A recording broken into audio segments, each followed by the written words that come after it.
seen this Excel file with these 4 positions left empty, and it only said PhD bold participants. Well, those 4 PhDers have been selected, and it looks like they're going to make it to Uganda as well. And I know 2 of them might be online, Joyce and Henry. If you're there, congratulations with getting this PhD scholarship, and looking forward to meet you in Uganda. Okay, that was my introductory a little chat. I'll hand over to Steph, and then later Steph will introduce Eve. Okay, Steph, up to you. That's fine. Yes, thank you very much, and really a pleasure to be here with the whole group and continue with this series of seminars.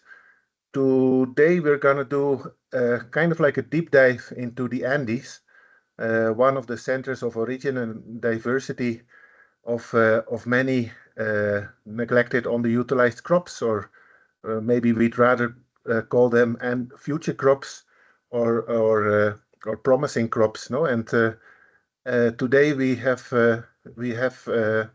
my presentation, which will kind of give some of an overview and some of the general principles of what we observe and experience in this region when it comes to neglected and underutilized species related to the seed systems, but also their connection to the food system. It is to inspire really a deeper discussion when we meet in Uganda. And we're very privileged today also to have Eve Emschwiller, who is joining us from Wisconsin, and who's really a specialist in one of these Andean crops, Oxalis tuberosa, the oca. And so we'll also zoom in the second part today on a specific crop. Now, if somehow my slides get stuck, or if there is if the sound is not working, please let me know. You can interrupt me to let me know where I am. Maybe the connection is not the best, but that's why I turned off my camera. But if there is any issues with my connections, please let me know. So for the first talk, it's kind of divided up in 3 parts.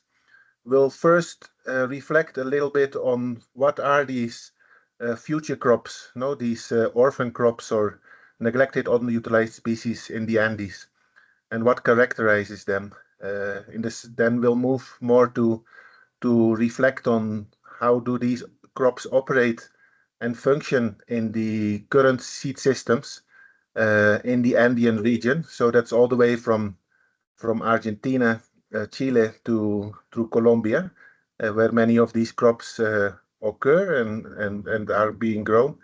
And in the last part, I would like to give some initial reflections on the link between these crops and our nutrition, dietary diversity, and the link to the food system.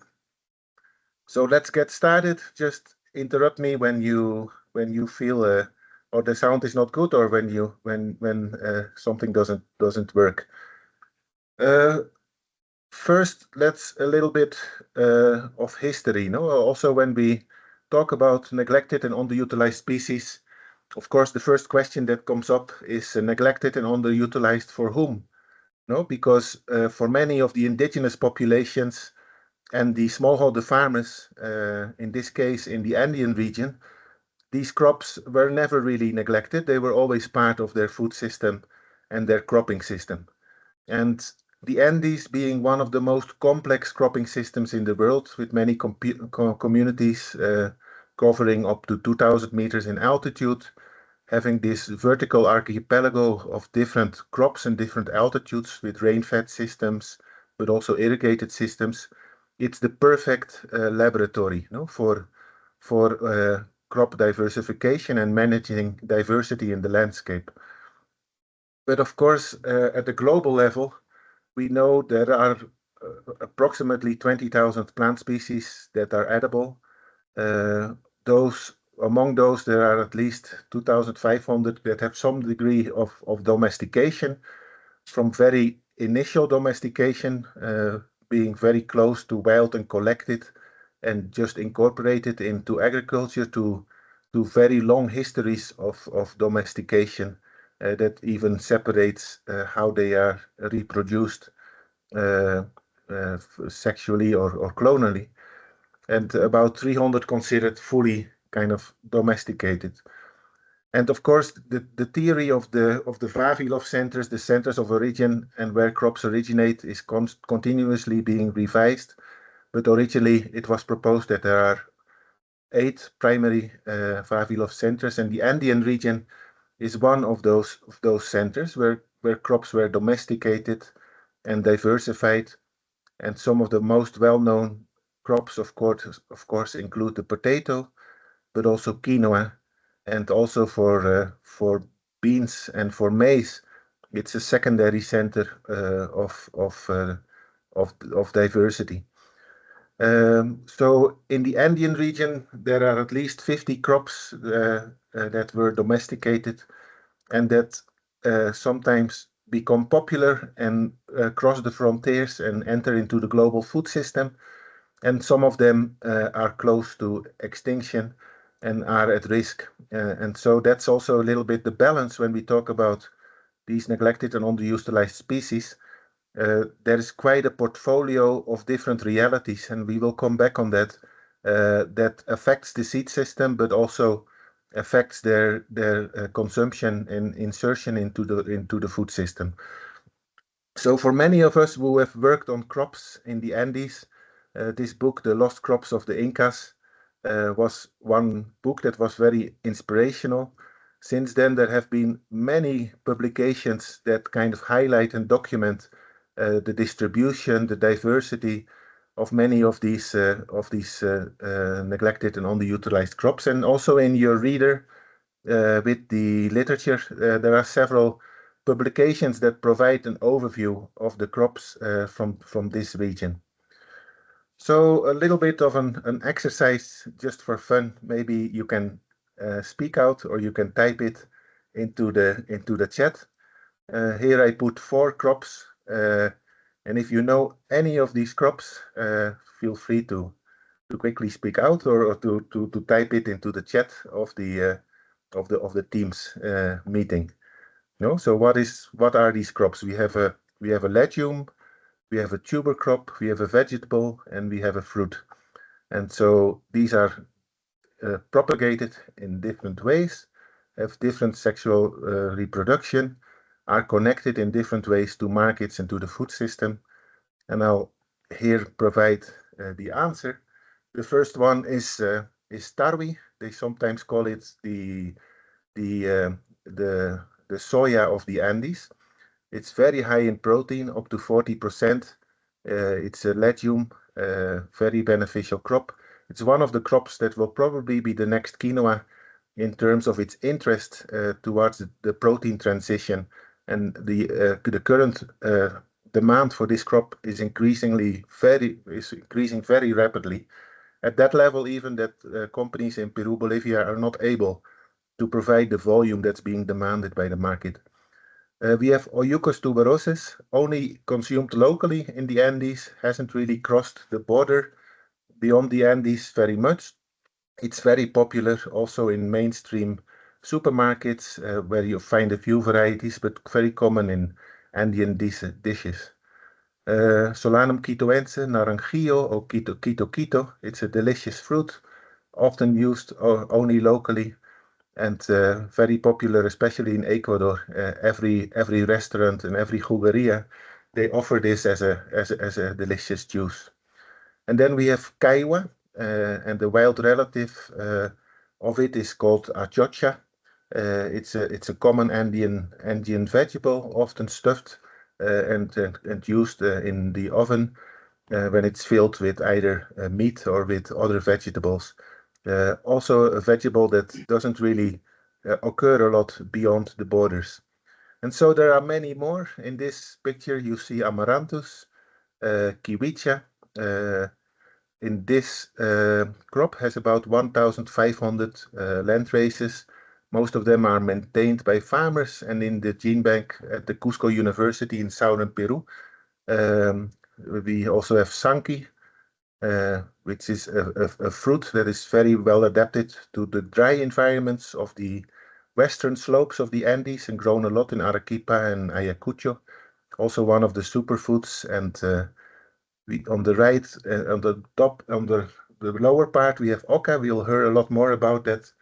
And then on the top, we have the only cyanoalgae that is consumed globally, and that is propagated in high altitude lakes and often used only in the local food system, very high iron content.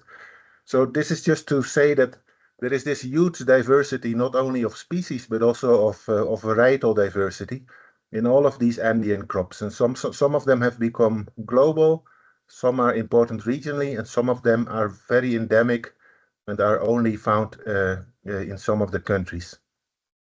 Now, why in this course will we be focusing on neglected and underutilized species?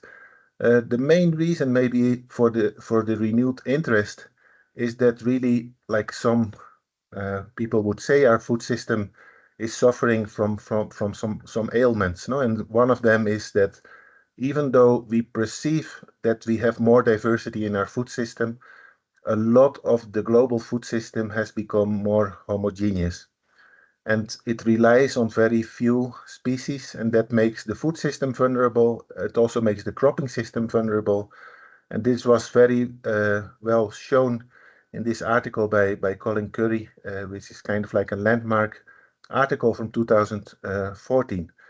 And so potentially neglected and underutilized crops, or a lot of the wider diversity that we have available, has a huge potential either to promote niche markets, high value markets, short value chains, farm to fork, and get out of this trap of dependence on global commodities that also are globally traded and make us highly vulnerable. No? And of course, wheat is a good example with the Ukraine conflict. But it also offers potential to diversify our food system locally if we want to diversify diets. And of course, this move away uh, from global trade to kind of more sovereign and locally controlled food systems has a huge potential to not only have local markets, local crops involved, but also to work with a system that allows then for smallholder farmers to actually have a decent income and to have also ways to adapt to global change, including climate change. And for a selected group of these crops, there is also the risk, of course, of that we may lose them. A lot of the indigenous communities, the intergenerational transfer of these seeds and also the associated indigenous knowledge is very much under risk. And if we don't act for some of these crops quite quickly and put them on the map or revalue them, there is a risk that we may lose them, even though that we don't have good monitoring systems in place that really show that a lot of these crops are under risk because they're vastly under-researched. Now, in this whole promotion and revaluing of neglected and underutilized crops, there are multiple trade-offs, no? And there is trade-offs between the environmental impact, the inclusion of the smallholder producers who gave origin to these crops, who in theory should benefit from any revaluation or any emerging markets from these crops. And also it can have impacts on the diets, no? The persons who have traditionally had it in the diet, as soon as it becomes an export crop, whether consumers can still afford to consume these crops. And this has been very well researched, especially for quinoa. So the quinoa boom is just one of the booms that the Andean region experienced. In the 1980s, there was the kiwicha boom. In the late 1990s, early 2000s, there was the Lepidium maeni or the maca boom, which they sometimes also called the Peruvian ginseng. So every boom also has a bust, and many of these busts can be economical, they can be social, but they can also be nutritional. So as soon as we try to revalue and promote neglected crops, we also have to be very much aware of the boomerang effect and the possible trade-offs that it can generate. No? And so this is very well exemplified for the case of quinoa. In reality, in the market, the most common variety are basically a variety from Bolivia, which is called quinoa real. That one is originally a landrace, but then a lot of the research programs, of course, take the opportunity to also promote breeding and breeding lines of these of new varieties. And so many of the varieties of quinoa in the past used to contain high content of saponins. And so those are called typically bitter quinoas. And there is a logic for farmers, for the farmer management to have bitter quinoas because birds, they love quinoa. And so the birds especially like sweet quinoas. So if you have a mixture and you also have high saponin containing quinoas, that is like an ecological pest management strategy. But as soon as the quinoa boom started, it led, of course, in the seed system to a demand for formalization of some of the commercial varieties. Here an example on the left of some of the commercial varieties that were documented in quinoa. A homogenization of the cultivation system. So traditionally, quinoa is called in systems which are called añocas. They're called sectoral fallowing systems, and they always involve varietal mixtures. So generally, they would involve between 5 up to 15 different races of quinoa.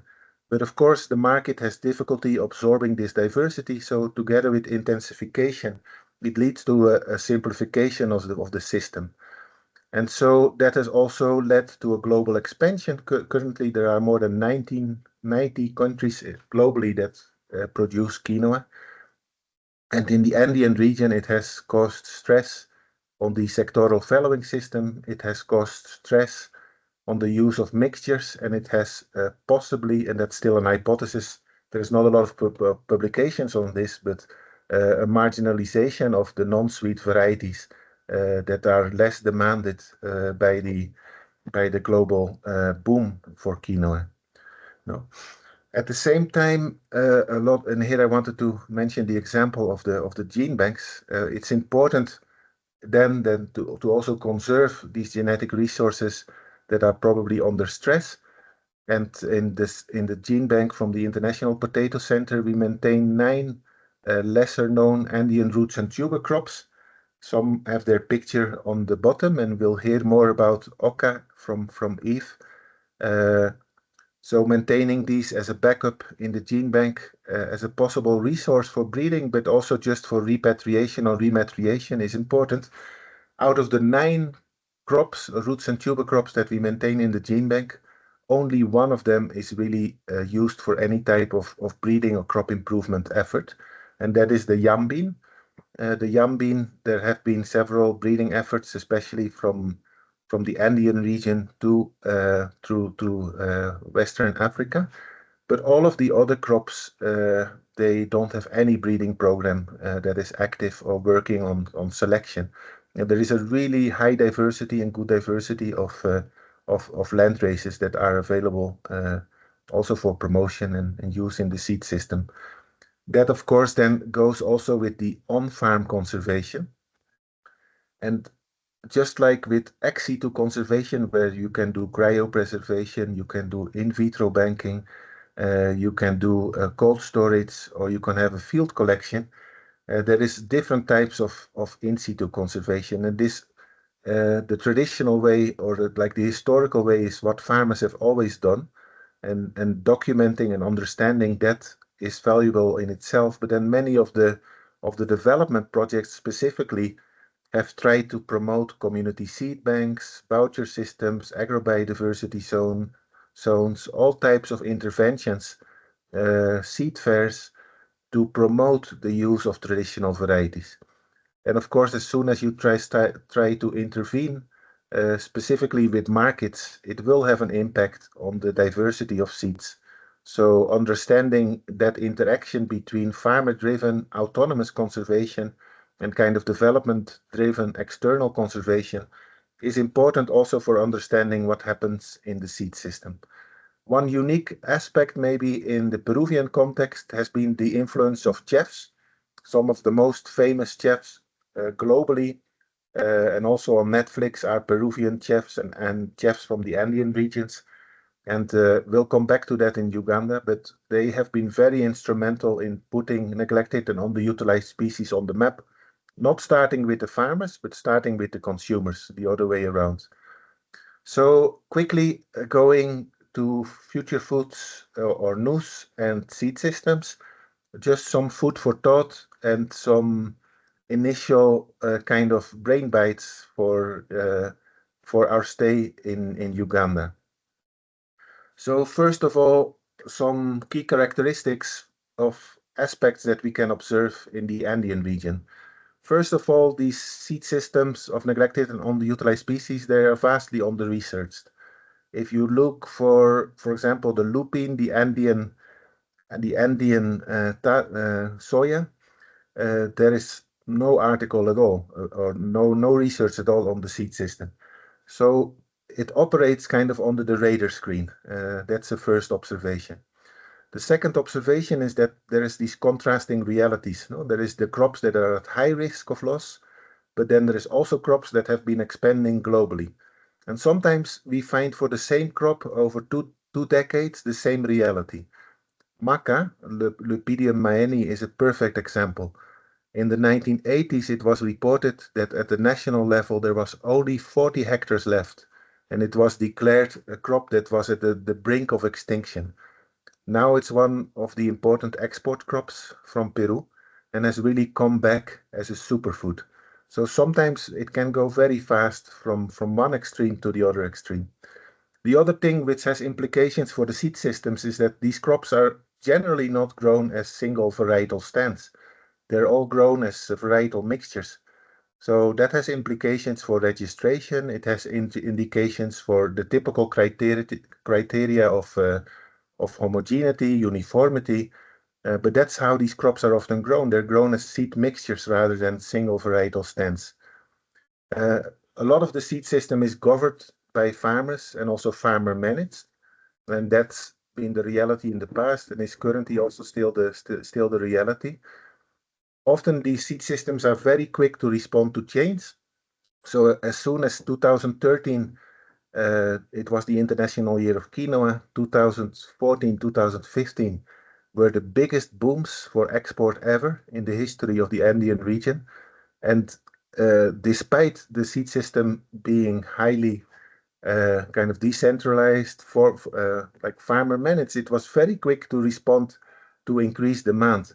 So that also points to some of the strengths of the flexibility and kind of the plasticity that we find in these types of seed systems. There's a lack of integrated seed system approaches. Often when you find seed system interventions on these crops, they are very limited. They only focus on one aspect. And maybe the most extreme example is community seed banks that are often promoted as if they were a blueprint to promote neglected and underutilized crops without taking into account necessarily the wider seed system of how farmers themselves operate seed.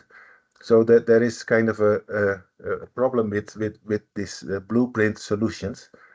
A lot of these crops are still have ongoing evolution. So the continuum between the wild and the cultivated, and that as being part of the seed system is something that is ongoing, not only for quinoa, but also for other crops. For example, oca. There has been a nice article as well from Maxime Bonave in Bolivia about seed flow, botanical seed flow between wild and cultivated. No, and we can also learn a lot from the wild, from the common stables, even crops that are globally very well established, like potato. There is groups within those crops, like for example the bitter potatoes or the very early producing pureja potatoes, that almost function like a neglected and underutilized species. They are kind of cultivar groups within a main stable that are neglected by the global mainstream. even by the national mainstream. And we'll get back to that with an example in a moment. So from all these crops, the grain crops, the roots and tuber crops, the pulses, the fruits, the vegetables, one important aspect, and this is just a list, a sample of some of the native crops from the Andes. They also have different ways to propagate and reproductive biology, you know, and that, of course, also influences in how the seed system operates biologically, but also socially with seed exchange. This figure, many of you or most of you will have seen in a different version in the very first presentation from Connie and from Ola. And just a few things that I wanted to point out. So many of the neglected and underutilized species in the Andes, they only or predominantly function in the inner circle. So they're mostly based on the local system. Out of the 50 species that I mentioned earlier that have been domesticated in the Andes, probably only 3 or 4 are offered through the National Research Program or to any formal effort. So basically they are maintained and functioning as part of a farmer seed system. And then the other aspect of the ongoing evolution and the interaction with the wild is also a key characteristic of many of these neglected and underutilized species. Here a quick example, but this example will be also applicable to many of the other Andean roots and tuber crops specifically, but it's an example again from Maxime Bonave from his PhD research in Bolivia in the Candelaria area. And what he showed is that in these farmer seed systems, a lot of the farmers don't renew their seeds. So 27% of the farmers didn't renew their seed and only maintained their own seed stocks. So that means that almost 3/3 of 75% or 73% has some type of seed exchange with other actors. No? But these actors do not include actors from the formal seed system. They include markets, neighbors and family, and also other communities. You know, and how the seed is exchanged can also be different than monetary exchanges. So we found that 40% of the farmers didn't sell their seed, but still that barter and exchange and reciprocity was an important part of this seed exchange. Another aspect which is typical for these crops in the Andean region, more as an innovation, are the biodiversity seed fairs. We'll get back to that probably in Uganda, but this has been an innovation in the Andean region since the 1990s that has really gone viral. Currently in Peru, there are more than 100 seed fairs every year. They're almost like competitions, between communities and between farmers. And they've been quite successful as a way to promote exchange of neglected and underutilized species. So here maybe my core message for you to take home or while you travel to Uganda to think about, no? That there is not just one type of future crop or orphan crop or neglected or underutilized species. This is an example from the Andes, but they may well also apply to other realities. So we have some crops that are confronted with the reality of loss, some of them that have a very well functioning and kind of robust and seed system that basically is not under risk, nor is it expanding. And then you have all these boom crops or superfoods that certainly enjoy global demand and then have a very different rationale of how the seed system needs to respond. So each of these 3 different realities may have different strategies to focus on the seed system. Well, the reality of loss, we may probably focus more on restoration and attention to revitalizing the use of these seeds. And to the right, I provide the example of amaranth, very much on the thread, 1,500 different land races, but very little researched or very little promoted, even though it's definitely a very nutritious food. Some of them are just functioning well. So here you have the loche zapallo. It's a typical endemic zapallo from the north of Peru. The seed system has worked for ages, is very small scale, but it is functioning quite well, also through formal and small businesses. And then in the case of quinoa and maca, these huge booms. No? So each of them, there is a basket of options that we may consider, and there is also several risks that it may have as we focus on seed system interventions. One last message that I wanted to also share from this study from Arce, which I think is also in your reader, is that even if you focus on one crop species, don't forget about the intraspecific diversity. And this is a study that was looking at seed networks under stress when there is frost or hail, and how different seed networks operate for different cultivar groups. So whether it's a bred variety, a commercial landrace, a non-commercial landrace, and so the commercial landraces, for example, and the bred varieties, they have very extensive networks. But some of these lesser known neglected groups, like bitter landraces or non-commercial landraces, the networks are a lot smaller. So don't only focus at the species, but also look at the intraspecific diversity and how that relates to seed networks in the seed system. Then some last reflections on food, because while seed is an input, a lot of the input in the end through a complex system is related to consumption and to how it is used in the farmer cuisine or how it is used in global markets. And that has a lot of impact, as we've seen in the 3 different scenarios, on how seed systems can possibly respond and operate. So there is many different perspectives, no, on these what is the potential of the neglected and underutilized species. The World Wildlife Fund and KNOR, which is a global food industry, they published this report a few years ago and highlighting 50 different future foods.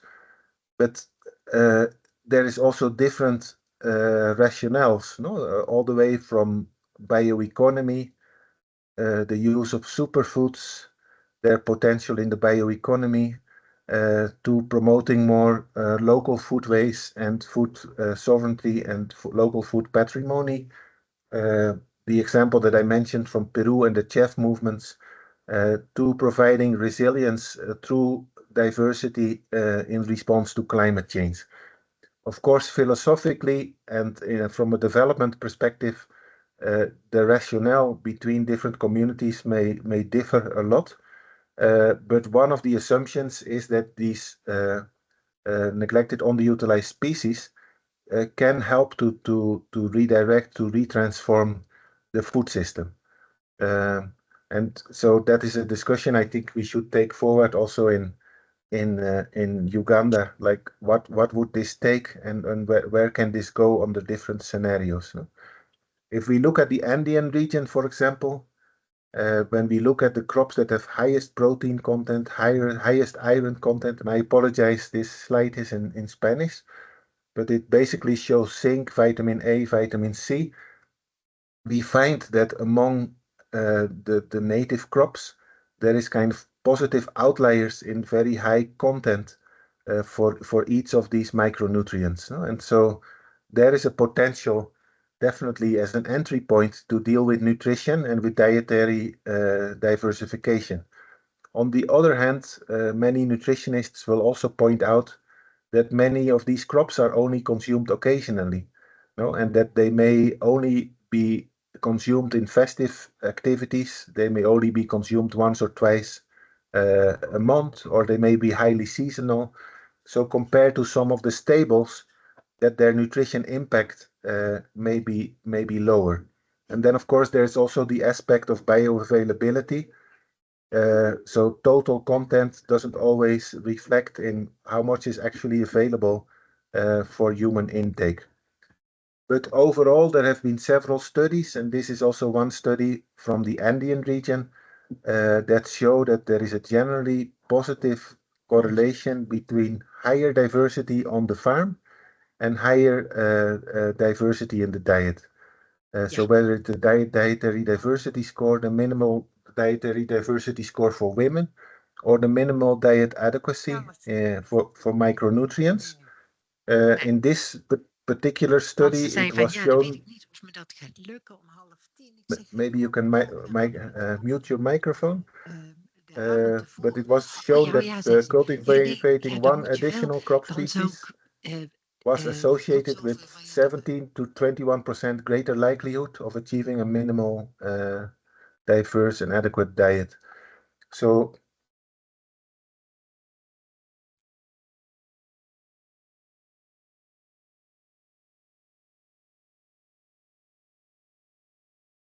Step, we can't hear you. Step has muted himself, so maybe something is happening. Yeah, let me get back to the. Can you hear me again? I just have one slide. I can hear you. Yeah. Can you see the slides as well? Yeah. Yeah. Okay, thank you. So just to finish again, like for food for thought, not as a comprehensive kind of zoom in where we if you look at the food system and the figure here, it kind of has maybe a similarity with how we visualize the seed system, but of course very different components. But this is a commonly accepted way to think about the food system with global drivers, food supply, the food environment, consumer behavior, diets, and then through diets, impact on nutrition and health outcomes, but also environmental and economic environmental impacts. When we reflect on this for how this relates to neglected and underutilized species, I think there are several entry points for us to reflect on and think about as we move to the training in Uganda. The first is the seed as an input to the food system. No, so if there is no seed diversity, if there is no seed system of neglected and underutilized species, it's very difficult to talk about these neglected and underutilized species being used in the diet and in the food system. So seed is a key entry point in the food supply component of the food system. The second aspect is exposure, no, and exposure in the food environment. If you go to the street, if you look at what you eat at home, if you look at what you get served at your workplace, how much neglected and underutilized species are really on the menu? No, and how often do you see marketing or advertising for any of these neglected underutilized species? They are largely absent in the food environment, no, and that's an important space to revalue them and maybe re-promote them among consumers. The other aspect is, of course, the cognitive factors, no, whether people can afford these foods. If they are promoted as a superfood, they become very exclusive for a certain group of people with a high expenditure power, no, and so who and how can consumers make decisions, and which kind of decisions can also change the decision making about affordability, desirability for these crops. And in general, it's very difficult to change people's diets. So especially for adults, when you are used to a diet at a higher age, it's very difficult to make those changes. But for children at schools, for example, to seed vouchers, gardening, home gardens at schools, there may be different options. No? Then the fourth thing to think about is this impact. The slide we saw briefly about quinoa. So the environmental degradation, the unsustainable intensification, the participation of smallholders as soon as there is a market and a move to higher volumes and scale. All of that have impacts on social inclusion and the economic and environmental aspects. No? And there are often trade-offs between these elements. And then the fifth, just to finish, is the incentive system. Also there, policies and things like dietary guidelines and school meals and all the aspects that can be promoted through regulation, but also through kind of nudging, is very important as an element of the food system to put these neglected and underutilized species again on the map. So maybe with that I'll finish. Thank you very much, and apologies I took a bit longer than I had anticipated. Thank you. Thank you, Steph. Well, that's how I know you, taking your time. But it's very rich what you brought to us. Hey, I propose that we break for 10 minutes, and will you then come back? Will Eve come back? What's the plan? Or do we know? We said we would do a short question and answering, right? Is there anybody who is that okay, Steph? That's okay for me. If anyone needs a toilet break, we can also have a small toilet break and then come back in a few minutes, or do a Q&A and then have a small break before we move to Yves' presentation. Jean-Claude has his hand up. So let's see whether we can have short questions, short answers, and then break. Maximum of 5 short question and answer. Jean-Claude, come on. Thank you so much, Connie, and thank you, Steph, for good presentation. My question is, one of the key characteristics for neglected crops in my country is the low yield. Is that due to only low seed quality and farmers management practices, or there is some other factors? Thank you. I think it's very difficult to generalize, no? And so because it depends on the crop species, and so it may well be the case that for some of the neglected underutilized species there are some flaws, like maybe disease pressure or degeneration. But my first answer would be that it would be highly crop specific, and that yield also is relative.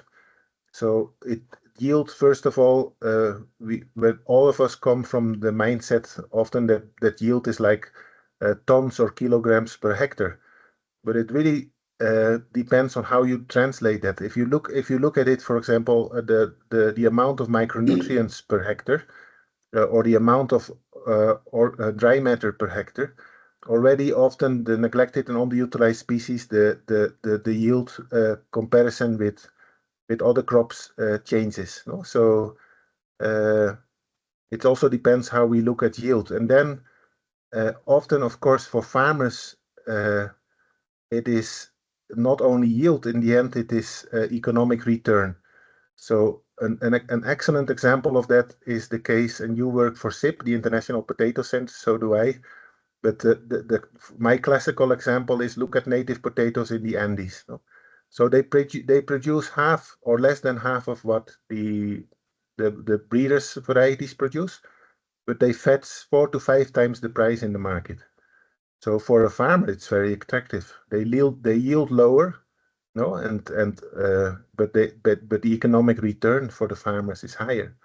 So that depends, of course, in which location you are, and which markets you relate to. But yes, so long answer in the end. Thank you. We can come back on it. Yes. Desire. Yes, thanks a I lot. don't know whether I pronounce your name well. Maybe you should correct me if I have it wrong. Desiree. Thank you. Yes, yes, quite interesting presentation. Thanks a lot, Steph. My question will be a follow-up what you just respond to the previous question, because this potential of bioeconomy and income diversification of NUS is quite attractive. And I think the idea is to build this inclusive economy for farmers so that they have kind of ownership of their efforts in promoting NUS. So how we should be careful in promoting market or providing market solutions based on this capitalistic view, so that we may not lose this ownership on NUS for the farmers. Thank you. See, yes, super interesting what you're saying. And again, it's very difficult to provide a short answer there. I think we should really take that almost as a discussion to Uganda. But the general tendency in the food system also to look at short supply chains, food patrimony, geographical indication. Those are some of the directions that could be very localized to promote local markets and and inclusion of smallholders. No? And we can learn a lot on the other end from the quinoa cases, like all the negative spillovers it has had on social inclusion, including the organization of smallholders and their power they can exercise in the value chain. So absolutely agree, and we should be highly aware of that. Yeah. Thanks a lot. Yeah, that were already two questions that we have to take up in Uganda again, because what you're now saying about, this pattern of commercialization makes me think again about how could breeding programs serve such a scattered landscape where ownership and local production and local adaptation and cultural values play a role. What can you do as global breeding programs, for example, or should we think totally different on how the formal sector can support the local seed sector? So hugely interesting stuff. Yeah, now let me stop. Yes. Is there any other question? Do we go for a short break? Okay. Let's do that. Let's take a short break. Yeah. A short break. Eve, it's actually up to you when you want to come online. That's when we start. I'd say between 5 and 10 minutes. That sounds Okay. good to me. Yep. Okay, there we go. I'll break the recording now and then I'll restart.